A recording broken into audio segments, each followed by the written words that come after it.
Entonces ahora continuamos con el concepto de energía. Ya hemos explicado qué era el trabajo, seguimos con la energía.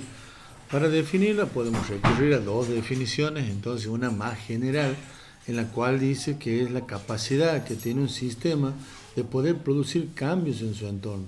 Dentro de esa definición, evidentemente el trabajo también queda incluido como una definición, pero también podemos hacer otra definición un poco más específica, un poco más particular de lo que es entonces la energía, es decir, que es la capacidad que tiene un sistema de poder realizar entonces trabajo.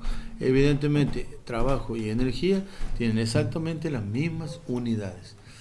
Dentro de los tipos de energía que vamos a analizar, son algunas, por ejemplo, la principal que vemos es la energía cinética, que es la energía que tienen todos aquellos cuerpos que se están moviendo. Se define como un medio de la masa por la velocidad al cuadrado.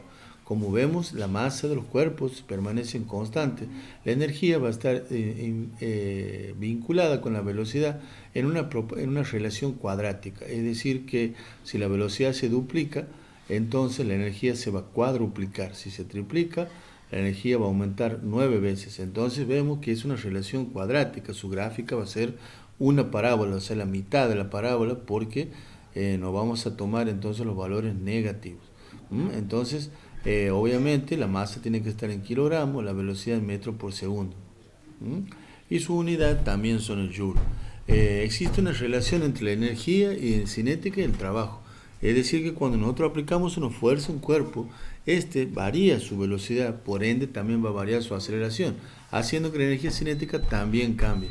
La fuerza resultante realiza trabajo mecánico siempre que actúa a lo largo del desplazamiento y su valor es igual a la variación de la energía cinética. Eso se llama el teorema del trabajo y de la energía cinética, o sea que el trabajo mecánico de la fuerza resultante de toda la fuerza que actúa sobre un cuerpo es igual a la variación de la energía cinética experimentada por dicho cuerpo. Por ahí tengo unos errores de ortografía que sepan disculparlos. Entonces matemáticamente sería el trabajo mecánico de la fuerza resultante actuante es igual a la diferencia de la energía cinética al final, al comienzo y al final del proceso. Es decir, que para que un cuerpo se mueva, variando su energía cinética, es necesario hacer trabajo. Esa es la interpretación de este teorema. Ahí vamos a poner un ejemplo, por ejemplo, una lata de 125 gramos, que es una conserva, está impulsada horizontalmente por un canal de conducción a una velocidad de 1 metro por segundo. Impacta con un amortiguador para detenerlo y este se desplaza hacia atrás una distancia de 5 centímetros hasta que la lata se detiene por completo y sigue por otro canal de distribución de la línea. ¿Cuál es la intensidad de la fuerza ejercida por el amortiguador sobre la lata para detenerla, suponiendo que sea constante? Evidentemente aplicamos el teorema del trabajo de la energía cinética, entonces vamos a poder ver que el trabajo de la fuerza resultante, o sea, el trabajo, ¿quién está actuando? La fuerza peso, y está actuando la fuerza con la que viene impulsada entonces la lata. El peso no hace trabajo porque es perpendicular al desplazamiento. Sí la lata, sí la fuerza con la que viene impulsada, y esa va a ser igual a la variación de la energía cinética. De manera tal entonces que de manera tal que vamos a poder ver que la energía cinética final de la lata es igual a cero, porque evidentemente se detiene.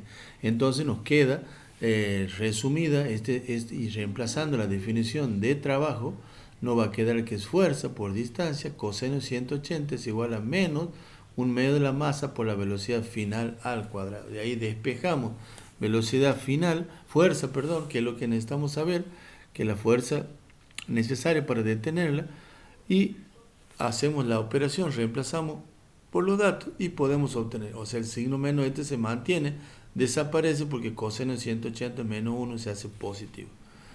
Ese sería un ejemplo. Luego viene la energía potencial. Existen dos tipos de energía potencial: la energía potencial gravitatoria y la energía potencial elástica. En el caso de que estemos trabajando con un sistema de resortes, de expansión o de compresión, en los cuales la elasticidad es una propiedad, como sabemos, de los cuerpos que pueden modificar su forma ante la acción de una fuerza y luego recuperar esa forma anterior.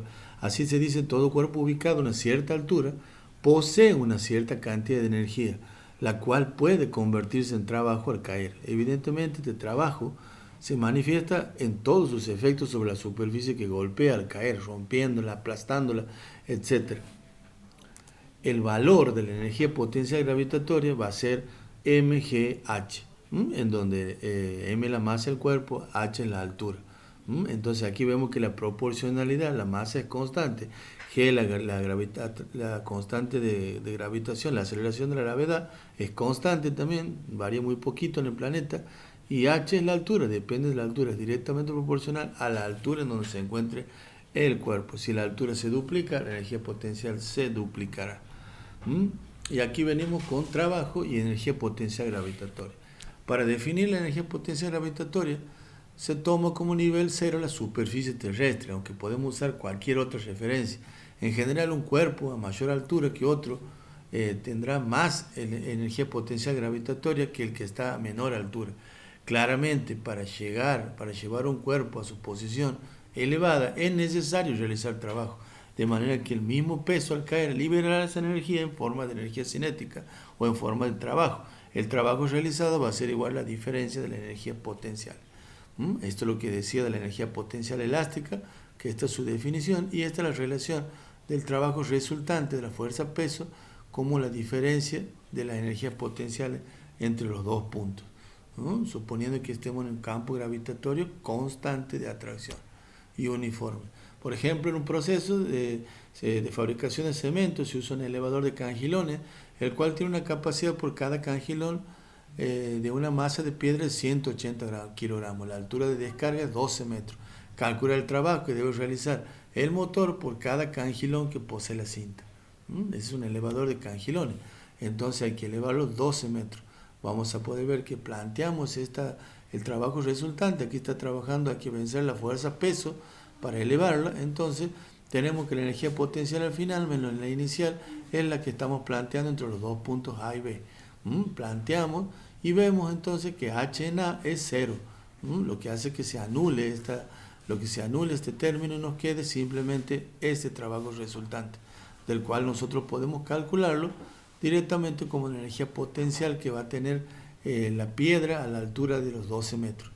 Eso es por cada cangilón, unos 21.189 joules. Luego vemos que la energía mecánica, la suma de todas las energías que puede tener un cuerpo o un sistema, es la suma de energía cinética más energía potencial gravitatoria más energía potencial elástica. A eso le llamamos la energía mecánica en un punto determinado. Siempre y cuando estén actuando fuerzas conservativas, aquí funciona el principio de conservación de la energía mecánica. Es decir, entonces que la energía mecánica se va a conservar, su variación, la energía mecánica final menos la inicial va a ser igual a 0. Va a ser igual entonces a 0, por lo que las dos se van a mantener igual, siempre y cuando actúen fuerzas conservativas. ¿Qué es una fuerza conservativa? Son aquellas fuerzas entonces que permiten que la energía mecánica permanezca constante. Evidentemente, otra forma de definirla es que el trabajo que realizan estas fuerzas no depende de la trayectoria seguida para llegar de un punto a otro, sino más bien depende de su posición inicial y final. Ejemplo, el peso, la fuerza elástica. Cosa diferente sucede con lo que es la fuerza no conservativa, como el roce. En este caso vemos entonces que no se cumple la ley del principio de conservación de la energía mecánica y su diferencia es igual al trabajo negativo, evidentemente, que ejecuta la fuerza no conservativa. Aquí tenemos un ejemplo, desde una tolva de la carga de una fábrica de aluminio, cae roca de bauxita desde unos 10 metros, despreciando el rozamiento. ¿Con qué velocidad golpea al fondo? ¿Es necesario conocer la masa?